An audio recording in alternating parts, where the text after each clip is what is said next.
And let's talk about septic systems, because we have an office in Lake Jackson. In Brazoria, we have an awful lot of septic issues and septic and aerobic systems. And there's a lot of rules where basically now, a septic system can't be within 100 feet of the house. Correct, Ricky? Can you just go through the rules with septic systems? A lot of agents in Houston aren't familiar with septic systems. Right. A well and a septic have to be at least 100 feet apart, because you don't want your septic, water to get into your well, drinking water. So that's very important. You also a conventional system, which is just the tank that goes down in there. Everything dumps into the tank, settles out, and then the water goes into a feed line. The problem with those right now is they're older systems. They're having problems with the tanks and so forth. And if it's not a minor fix, they have to replace the system. They're not allowed to do certain things to them. So aerobic system has to be put in, and that can be $7,000 to $11,000, maybe even $20,000, depending on the size of the house. And then how is that maintained? I mean, if I was a seller looking at selling my house, as a buyer's agent, what should I look for? Okay. With any problems with the septic system? Is there any questions I should ask about, well, how often have you maintained it? Is it a yearly event? Is it a treatment? Is it a treatment every 2 to 3 months? I mean, what questions should I ask as an agent? Okay. For instance, on a conventional system with a tank, they usually don't have to be inspected. So how often have you pumped it? When's the last time you pumped the septic? Usually they have to pump them about every 4 to 5 years if it's being used properly. If they're dumping a lot of stuff that they shouldn't be dumping down the system, it can be every year or two. So that makes a lot of difference as to how the homeowners have actually dealt with the system. On a aerobic system, it's supposed to be inspected every quarter. So. And how long does how long should a septic system last for? They should last for years and years if they're maintained properly. So if you say years and years, 20 years, 30 years? Probably 15, 20, 30 years. Just depends, like I said, how they're kept up. The problem with a lot of systems, as far as even though they're supposed to be done quarterly, a lot of them aren't. A lot of the inspectors that inspect them don't, or the quarterly maintenance systems, they don't do them right. Okay, so with a septic system, is that a question we should ask as agents? How often have you maintained that septic system? Have you maintained it every 3 months? What's required every 3 months? They come out, they test the system, make sure all the alarms are working, make sure the quality of the waters, everything is functional in the system, your pumps and different things.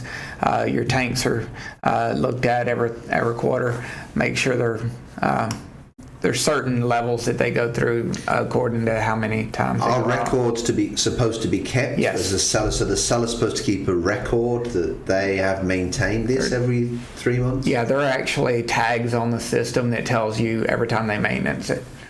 Okay, and is this a particular company? Are these are septic companies that come out to maintain? Yes.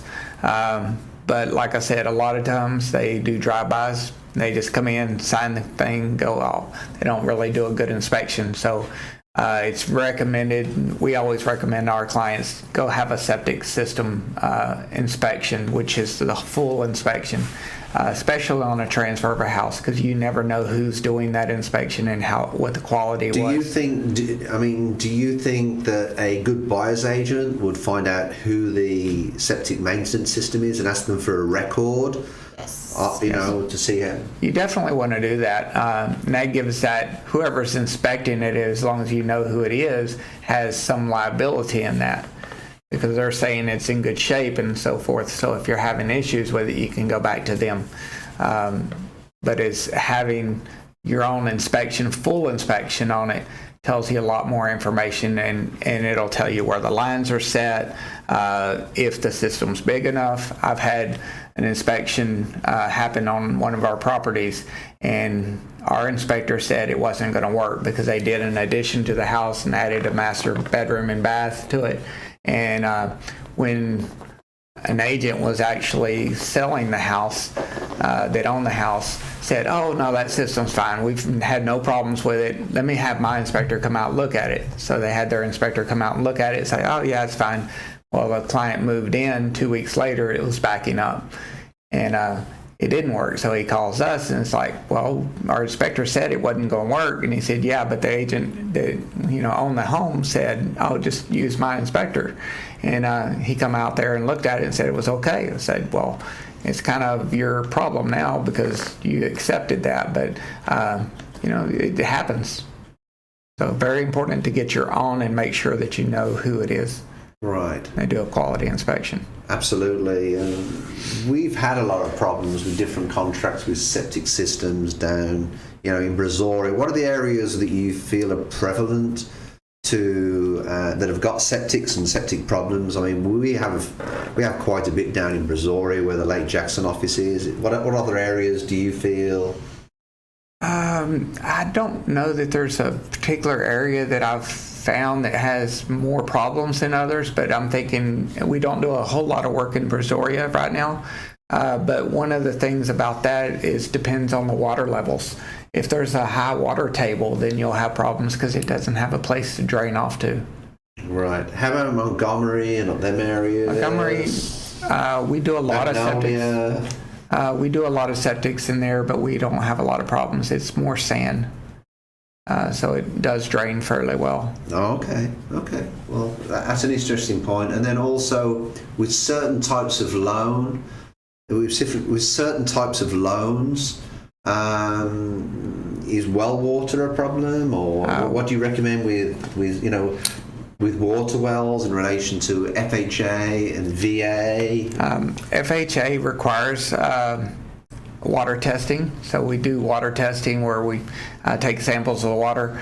One of the things about water testing, you have to be very careful because it needs to be run before and then sit for 6 hours at least, between 6 and 18 hours before you test it. So you can test for lead and nitrates and bacteria. So you're going to work in the morning, you do your normal stuff, you brush your teeth, you have a shower, whatever you do, and then you go to work.